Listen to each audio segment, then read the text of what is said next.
Hi friends, எல்லோரும் நல்லா இருக்கீங்களா? இன்றைக்கி நம்ம என்ன பார்க்க போகிறோன்னா மட்டன் பிரியாணி. அதுக்கு தேவையான பொருள் தான் எடுத்து வச்சுருக்கேன். பாருங்கள், இதில் வெங்காயம், தக்காளி, பச்சை மிளகாய், பட்டை எல்லாம். இப்போ பண்ண ஆரம்பிச்சிடலாம். எண்ணெய், கருவேப்பட்டை, ஏலக்காய், கிராம்பு, கருவேப்பிலை இதெல்லாம் போட்டு வதக்குவோம். அப்புறம் வெங்காயம்,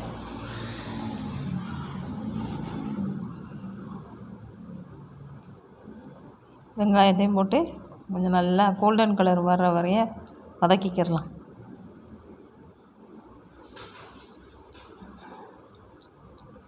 இப்போ பச்சை மிளகாய் சேர்த்துருவோம்.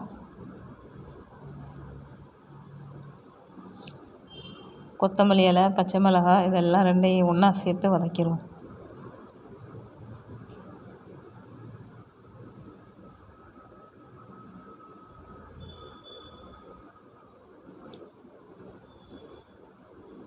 அடுத்து தக்காளி,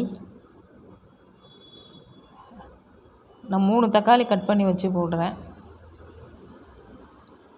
இதுவும் வதங்கட்டும்.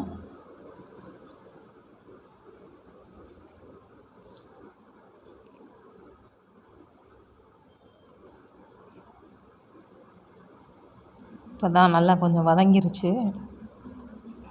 கொஞ்சம் எண்ணெய் விட்டு வரட்டும். இப்போ இஞ்சி பூண்டு பேஸ்ட், அது நல்லா கொஞ்சம் பச்சை வாசனை போகிற வரைய வதக்கிடலாம்.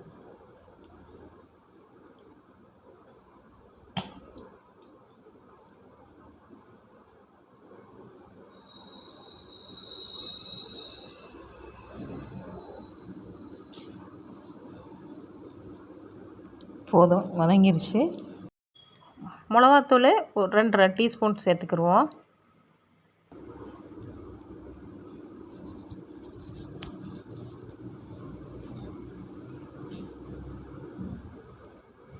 கொத்தமல்லி தூள் ஒரு 2 ஸ்பூன்.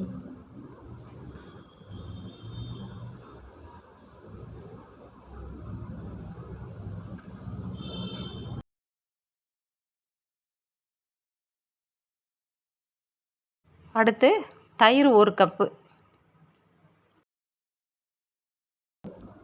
பிரியாணி மசாலா, இதுக்கு நான் ரெடிமேடாக வாங்கின பிரியாணி மசாலா தான் போடுறேன்.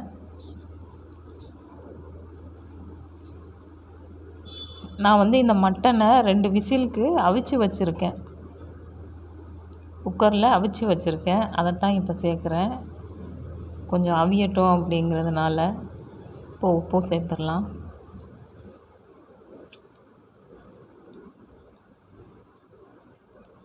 மட்டன் அவிய வச்சதை நீங்கள் அப்படியே அந்த தண்ணியோடையே ஊற்றணும். அப்போ தான் டேஸ்ட்டாக இருக்கும். இப்போ பிரியாணி அரிசியை சேர்த்துடலாம். சேர்த்து நல்லா கிண்டி விடணும்.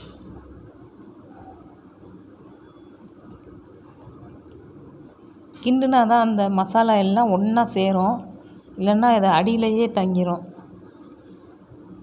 இப்போ லெமன் ஜூஸ், ஒரு லெமனை புழிஞ்சிட்டேன். இது ஏன் இதில் வச்சு புழிஞ்சு விட்றேன்னு கேட்டிங்கன்னா, அந்த விதை உள்ளே போகாமல் இருக்கணும். அதனால் ஓரளவு வெந்து வருது. இன்னும் கொஞ்சம் நேரம் கிடக்கணும்.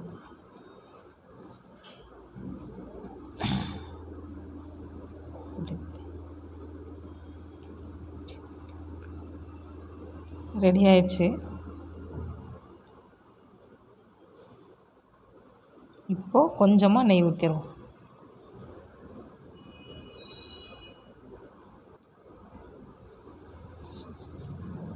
பாருங்கள் friends, mutton biryani.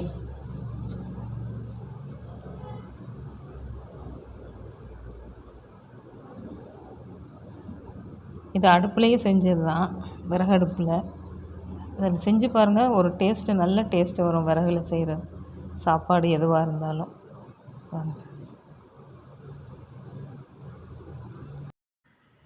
Thank you friends.